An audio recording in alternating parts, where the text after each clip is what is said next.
반갑습니다. 저는 찬양하는 순간에 저는 다 은혜를 받고 또 기도하시는 분이 오늘 어버이주일인데 이미 그 어버이주일 설교를 다 해주셔서 오늘 설교 안 해도 되겠다 그 생각이 들더라고요. 그래서 너무너무 고맙습니다. 너무너무 잘하시고 너무너무 좋습니다. 저는 러시아에 있습니다.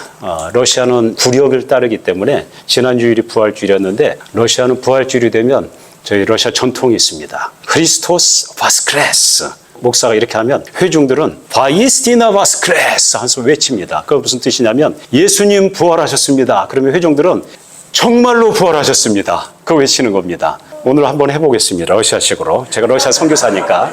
제가 예수님 부활하셨습니다. 그럼 여러분들은 정말로 부활하셨습니다. 하시는 겁니다. 큰 소리로 예수님 부활의 소식을 외쳐야 되는데 여기서 밖에까지 들릴 수 있도록 3번 합니다. 우리 예수님 부활하셨습니다. 정말로 부활하셨습니다. 예수님 부활하셨습니다. 정말로 부활하셨습니다. 예수님 부활하셨습니다. 정말로 부활하셨습니다. 아멘. 아멘. 네, 예수님 부활하셨습니다. 정말로 부활하셨습니다. 우리도 부활할 것입니다. 우리가 부활의 소망을 가지고 살아가야 될 것입니다. 어느 순간에도 절망하지 말고 넘어져서 가만히 있지 말고 그 순간에도 예수님 부활하신 것처럼 우리도 반드시 일어나고 부활할 것이다 하는 그런 소망을 가지고 우리가 살아가야 될 것입니다. 여러분들이 이미 잘 알고 계시듯이 러시아는 지금 전쟁 중에 있습니다. 선교하기 매우 어려운 상황입니다. 저희가 선교지에 있지만 늘 그 드론이라든지 폭파 또 테러 이러한 위험성을 가지고 있습니다. 한국에 사업하는 분들은 거의 다 90% 다 철수했습니다. 큰 사업하는 다 정식으로 다 철수했습니다. 유일하게 남아있는 사람들은 선교사입니다. 선교사들은 러시아 서부 지역에 있는 현지 선교사들 암으로 고생하는 한 사람만 철수했고 나머지는 그 자리에 그대로 다 있습니다. 심적으로 굉장히 부담이 됩니다. 밤이 되면 가끔 가다가 경찰들이 찾아와서 살고 있는지 똑똑똑똑 두들기고 최근에 이제 저한테 와서 패스포트를 들고 이렇게 해가지고 사진을 찍으라는 거예요. 그래서 내가 범죄자가 아닌데 내가 왜 패스포트를 들고 이렇게 찍어? 노 못한다. 그러면 자기네가 왔다 갔다 하면서 증명해야 되니까 사진이라도 찍게 해달라고 그러는 거예요. 그래서 그거는 할 수 있다. 그래서 사진을 이렇게 찍어서 보냈는데 기분이 너무 안 좋은 거예요. 기분이 너무 안 좋은 게 꼭 범죄자 느낌으로 이렇게 사진을 찍어가고. 저희 러시아 공항에 도착하면 보통 한 3시간에서 4시간 검열을 합니다. 그러면 이제 한국 분들 다 세워놓고 검열하는데 대부분 다 러시아어가 안 되잖아요. 그러면 러시아 되는 사람, 아내하고 저하고 가면 처음부터 마지막까지 다 통역하고 마지막 저희 검열하는 거예요. 그러면 4시간. 그 다음에 저희는 볼고그라드 비행기 갈아타고 가야 되는데, 이거 뭐 비행기가 막 잘못하면 놓칠 시간이니까 막 미안합니다. 그러면서 막 창구에서 막 해가지고 간신히 비행기 타고 가는 그런 그 상황 가운데 저희가 처해 있습니다. 그럼에도 불구하고 러시아는 외부에서 보는 것처럼 러시아가 망하고 있다든지 수많은 군인들이 너무 많이 죽어서 그런 많은 그 정보들이 한국에서는 오고 가지만 저희 내부에서는 그렇지 않습니다. 모든 슈퍼마켓에 먹을 것이 다 꽉꽉 차 있고요. 작년 러시아 경제는 GDP 3.5% 성장했습니다. 여러분들이 보는 정보하고 너무 다르죠? 너무 다릅니다. 대략 한국에 나와 있는 정보가 70% 정도는 거짓말입니다. 대략 한 30% 정도만 믿으면 됩니다. 러시아 선교 상황이 어렵다 하는 것입니다. 도망가면 좋겠다. 한국이 이렇게 나와 있으니까 얼마나 마음이 편하고 좋은지 아까 찬양하는데 저는 그냥 나와 있는 자체가 너무 감사하더라고요. 그러면서도 지금 그곳에 있는 형제들 미안하더라고요. 저희가 그 사도행전을 놓고 저희가 이제 기도할 때마다 전쟁을 놓고 기도할 때마다 하나님께서 저에게 주시는 음성들이 있었어요. 우리 선교사들이 같이 모여서 기도할 때마다 하나님께서 이 자리를 떠나지 마라. 이 자리를 떠나지 말라. 예루살렘을 떠나지 말라고 예수님께서 말씀하신 것처럼 이 자리를 떠나지 말라는 거예요. 그래서 저희가 이 자리를 떠나지 않고 견디면서 기도하고 있습니다. 위험이 있지만 그들의 고통 가운데 같이 동참하는, 여러분들은 생각하면 우크라이나 사람들만 이렇게 고통을 당하는 것으로 생각하는데 러시아 사람들도 전쟁을 하고 있잖아요. 테러 얼마 전에 143명이 죽었잖아요. 여전히 전쟁의 아들과 딸들이 나가 있잖아요. 전쟁터에. 그리고 손자들이 죽어가고 있고 그런 상황이기 때문에 굉장히 우울합니다. 힘듭니다. 그 성도들을 부둥켜 안고 기도하는 것 쉽지 않습니다. 그런데 하나님께서 늘 말씀하시는 거예요. 떠나지 말아라. 그러면서 말씀하시는 것이 오직 성령이 너희에게 임하시면 너희가 권능을 받고 예루살렘과 온 유대와 사마리아와 땅끝까지 이르러서 복음의 증인이 되라. 오늘 이 말씀입니다. 우리는 인생을 살면서 어려운 자리가 많이 있습니다. 떠나고 싶은 자리가 있어요. 근데 하나님은 끊임없이 우리에게 떠나지 말라고 말씀하십니다. 그 이유는 무엇이냐면 우리에게 사명이 있기 때문입니다. 우리는 단순히 이 땅에 살고 있는 사람들이 아닙니다. 우리는 하나님으로부터 부름받은 사람들입니다. 우리는 단순히 부름받은 사람이 아니고 하나님의 복음을 위해서 부름받은 사람들입니다. 그것이 교회입니다. 저만 교회가 아니고 나여지 교회가 교회입니다. 우리는 교회가 되어가고 있다고 생각되어지는데 우리가 교회예요. 우리가 교회. 이건 다 건물이잖아요. 우리가 교회가 되어가고 있는 거예요. 우리가 주님의 교회로서 하나님 앞에 사명받은 사람들이기 때문에 어떤 일이 있어도 떠나지 말고 무엇 해야 되느냐? 복음 증거. 예수 그리스도를 부활의 증거, 증인이 되는 것. 그것이 우리의 사명인 것입니다. 어떤 어려운 일이 있어도 그 일을 끝까지 감당해야 되는 것이 사명자의 사명이에요. 사명자는 어렵고 힘들어도 떠나지 않는 거예요. 그 자리에 남아있는 거예요. 그러면서 해야 될 것이 무엇이냐면 복음 증거하는 거예요. 땅끝까지 이르러서 복음 증거하는 것. 모든 민족을 제자 삼는 것. 그것이 교회에게 주신 가장 중요한 사명입니다. 제가 오늘 읽어보니까 나여주 교회의 사명은 그것을 두고 그것을 이렇게 주고 있더라고요. 우리 교회는 선교적인 교회를 지향하며 성령으로 충만하여 이웃과 세상을 이롭게 하고 돕는 일에 열정을 다하기로 약속합니다. 약속하셨습니까? 아멘. 네. 근데 제가 여기 써 있는 거 보니까 여러분 참 불가능한 것을 시도하고 있다. 제가 그 생각을 했습니다. 조금 더 이따가 말씀드리겠습니다. 이 불가능한 것을 어떻게 이룰 수 있는가? 성령이 너희에게 임하시면 권능을 받을 때, 성령의 권능을 받을 때 이 불가능이 가능해진다는 것입니다. 아멘.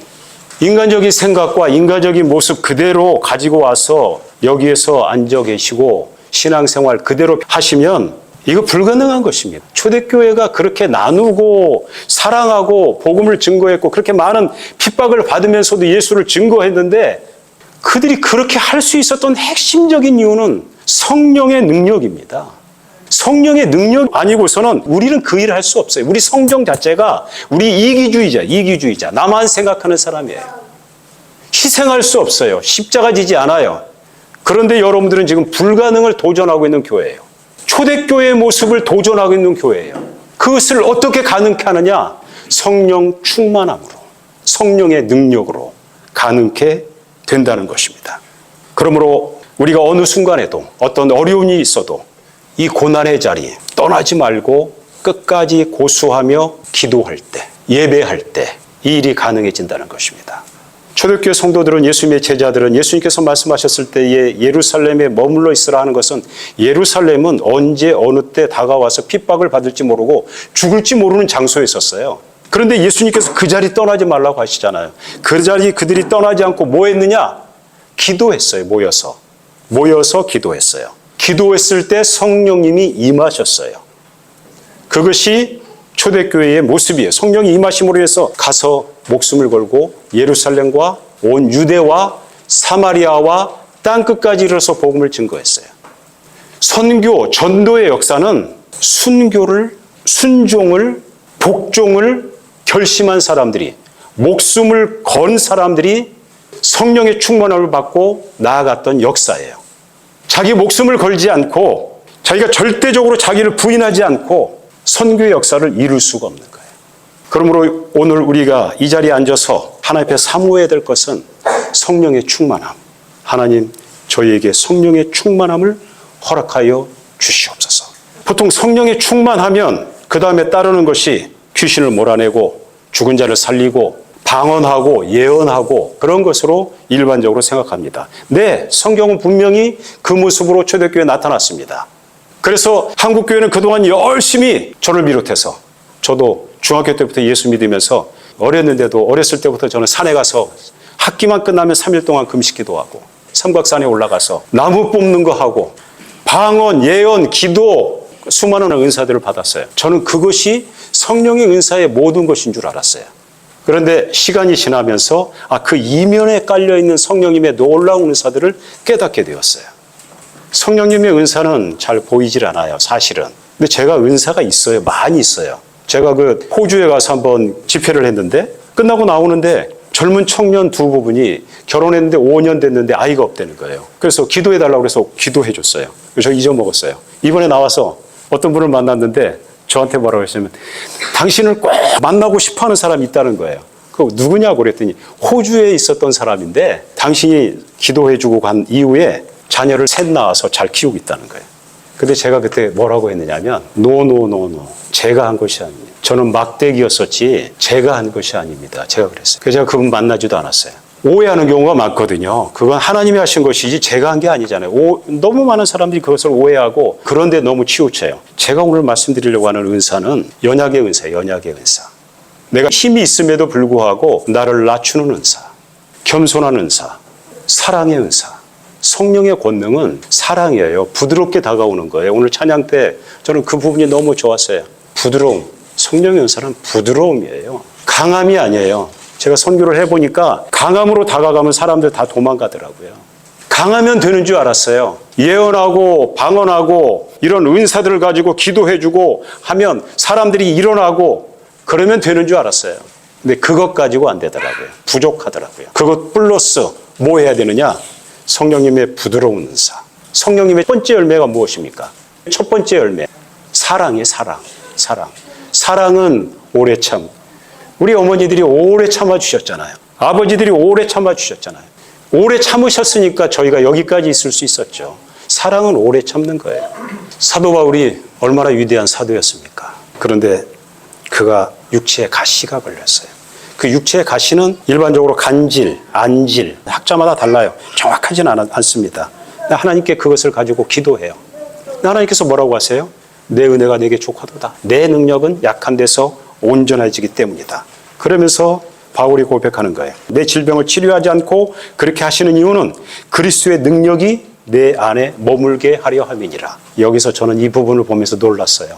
사도행전 1장 8절에서 성령의 능력, 성령의 권능이 임하시면 그 권능이라는 단어가 헬라어로 두나미스예요. 두나미스.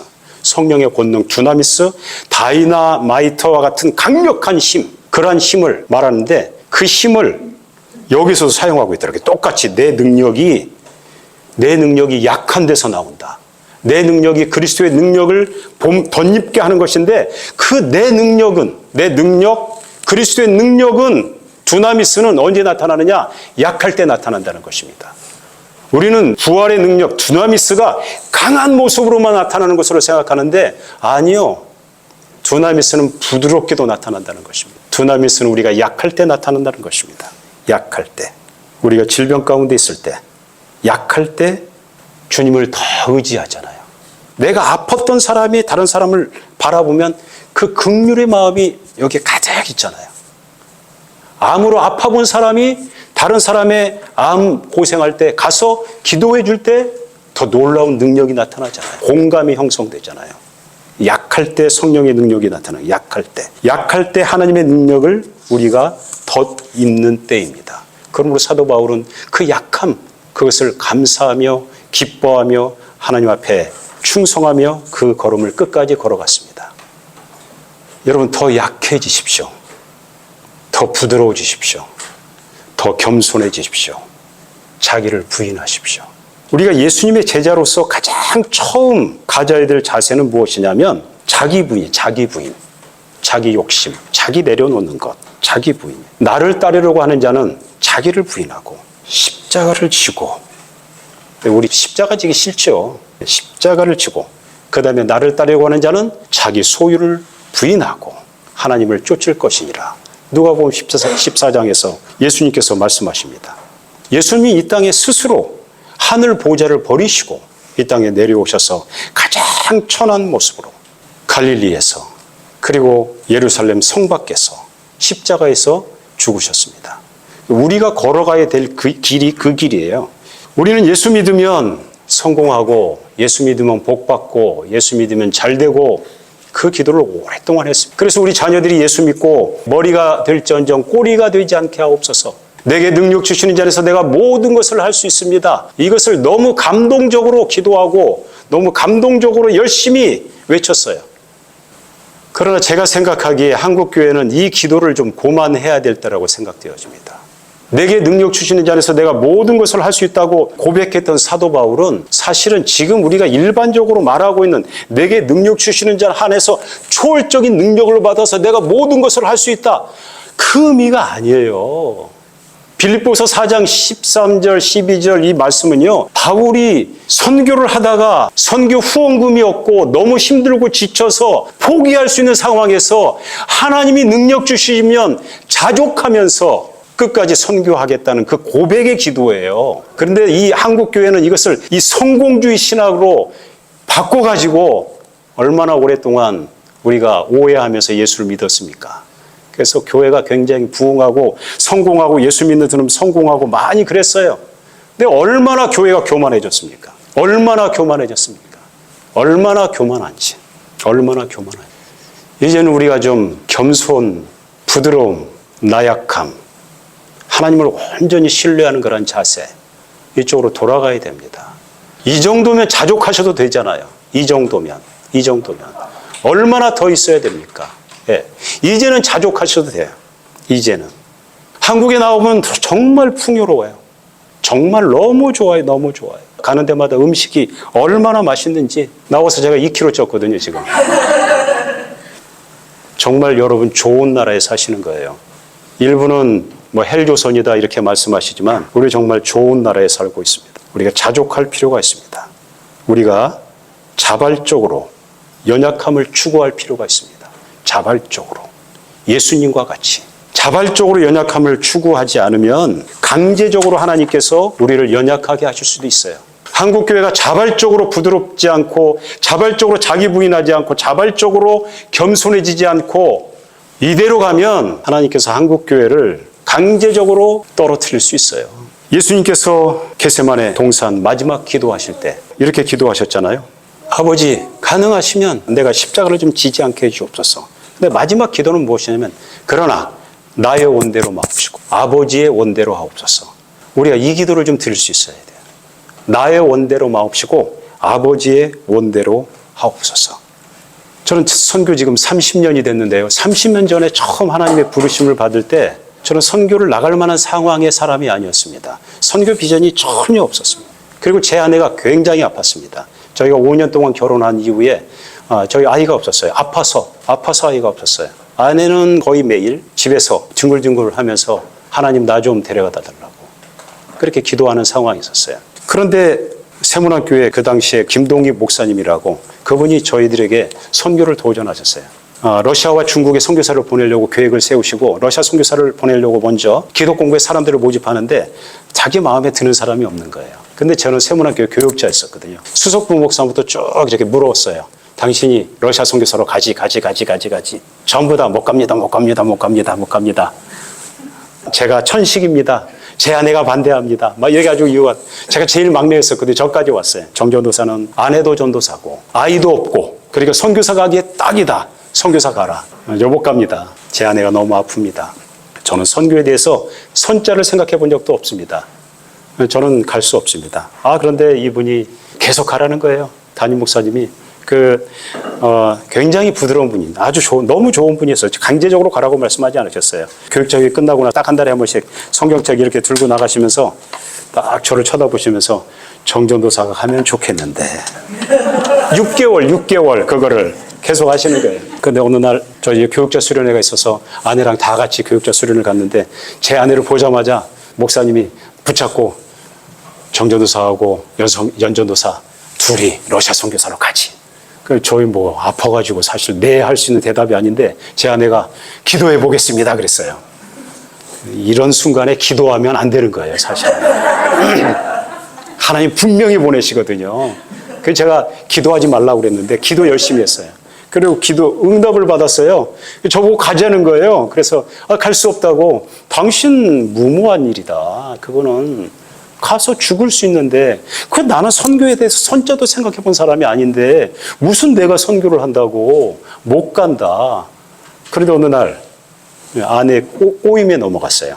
양화진을 한번 가보지. 양화진이 뭐냐면 우리 선교사들 이 땅에 와서 복음을 전하다가 돌아가신 선교사님들의 무덤이에요. 양화진을 갔어요. 양화진을 쭉 도는데 너무 감동적이에요. 양화진 한번 가보세요. 양화진 구석에 보면 어린아이들의 묘지가 한 50에서 70구 정도 있어요. 0세에서 1세 아이들. 그런데 그 아이들이 저에게 말을 하더라고요. 부끄럽지 않느냐고. 하나님 앞에 부르심을 받았는데 부끄럽지 않느냐고. 너무 부끄러웠어요. 아골골짝 빈들에도 복음 들고 가오리다 하고 외치면서 기도하고 그렇게 산기도 다니고 금식 기도하고 그랬는데 하나님이 부르시는데 지금 내가 뭐하고 있는가? 너무 부끄러웠어요. 그래서 3일 동안 금식했어요. 이런 순간에 금식하면 안 되는데 금식하니까 마지막에 하나님께서 이사야서 6장 8절 말씀을 통해서 내가 누구를 보내면 누가 나를 위하여 갈고 하나님 음성을 저에게 주시더라고요. 이틀까지 금식할 때는 너무 기분이 좋았어요. 왜? 말씀하지 않으시니까. 말씀하지 않으시면 저는 안 갑니다. 1cm도 안 움직입니다. 그런데 마지막 하나님께서 새벽에 이 말씀을 주시더라고요. 펑펑 울었죠. 불가능한 상황이지만 제 안에 가면 분명히 죽을 것 같은데, 그리고 저는 선교에 대해서 선자도 모르는 사람인데 불가능한 상황이지만 순종하겠습니다. 순종하겠습니다. 나아갔어요? 아직까지 살아있어요. 죽을 줄 알았는데 아직까지 살아있어요. 그리고 하나님께서 저희들에게 선교지에 딱 도착했는데 아이를 주셨어요. 2아이를. 여러분 지난번에 여기 와서 바이올린 한 아이 있잖아요. 제 딸이에요. 그 아이, 그 위의 아이는 아들의 아들. 그래서 하나님께서 아들과 딸을 주셔서 정복과 충만. 이렇게 이름을 땅을 정복하고 땅에 충만하라. 복된 정복, 복된 충만. 그 아이들 이름을 그렇게 줬어요. 선교의 선자도 몰라서 저는 건강한 선교가 무엇인지를 끊임없이 기도하며 또 성경을 보고 고민하고 공부를 했어요. 선교학 박사가 됐어요. 선교를 잘했다고 저한테 올해 총회 선교부에서 총회 선교사 훈련원 원장을 맡아달라고. 절대 저는 선거하지 않았습니다. 누구에게 전화하지 않았습니다. 저한테 그 부장님이 전화해서 하실 의향이 있냐고 그래서 제가 그랬어요. 시켜주면 열심히 하겠습니다. 그러나 저는 누구에게도 전화하지 않습니다. 그런데 시켰어요. 그런데 시켜서 그러면 제가 열심히 하겠습니다. 그래서 선교사 훈련원 원장이 됐어요. 이번에도 29명 그리고 13명의 자녀 그리고 스텝진들 해가지고 저희가 한 45명 선교사 훈련을 하게 됩니다. 철저하게 포기하고 낮추면 하나님 죽이실 것 같은데 우리 죽이시지 않으세요. 그때부터 하나님께서 성령의 권능이 우리 속에서 역사하세요. 여러분들이 동암교회를 떠나실 때는 살을 찢는 아픔을 가지고 여기 오셨잖아요. 그런데 하나님 죽이시지 않고 얼마나 감동 있는 예배를 하나님께서 이렇게 우리를 인도하시잖아요. 정말 살아있는 교회, 이 시대에 살아있는 교회, 성령의 역사가 숨쉬는 교회, 이런 교회를 우리가 느끼잖아요. 그래 포기하면 하나님께서 세우십니다. 죽으면 삽니다. 죽어야 부활합니다. 예수님이 부활하신 것처럼 우리 모두도 부활하게 될 것입니다. 아멘. 기도하겠습니다. 하나님 감사합니다. 나의 주 교회, 우리가 지금 여기에서 교회가 되었습니다. 주님이 우리의 몸된 교회인 것처럼 매일매일 주님의 거룩한 교회로 세워져 갈 수 있도록 우리를 인도하여 주시옵소서. 가장 먼저 성령 충만함을 허락하여 주시옵소서. 나의 연약함을 고백하며 스스로 연약해지는 용기를 가지고 이 땅을 살아갈 수 있도록 인도하여 주시옵소서. 나를 부인하고 십자가를 짊어지고 걸어가는 교회 될 수 있도록 역사하여 주시옵소서. 십자가의 죽음을 통해서 부활을 경험하는 우리 모두가 될 수 있도록 역사하여 주시옵소서. 예수님 이름으로 기도 올려옵나이다. 아멘.